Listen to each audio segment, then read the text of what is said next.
ঘনিয়ে আসছে ত্রয়োদশ জাতীয় সংসদ নির্বাচন।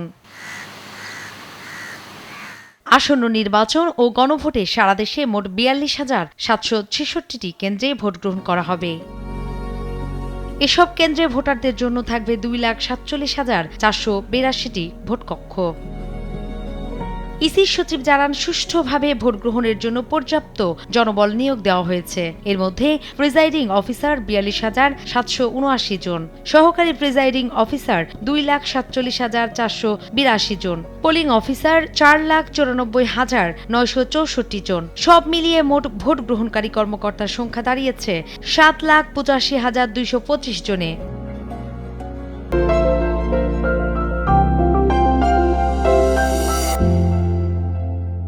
এবারের নির্বাচনে মোট ভোটার সংখ্যা ১২,৭৭,১১,৭৯৩ জন।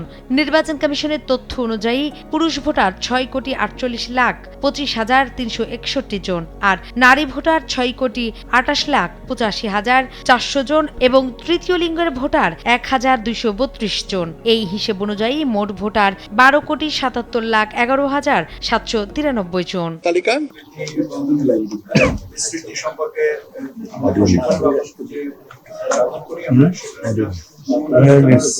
ঘোষিত তফসিল অনুযায়ী আগামী ১২ ফেব্রুয়ারি সারা দেশে একযোগে ত্রয়োদশ জাতীয় সংসদ নির্বাচন ও গণভোট অনুষ্ঠিত হবে।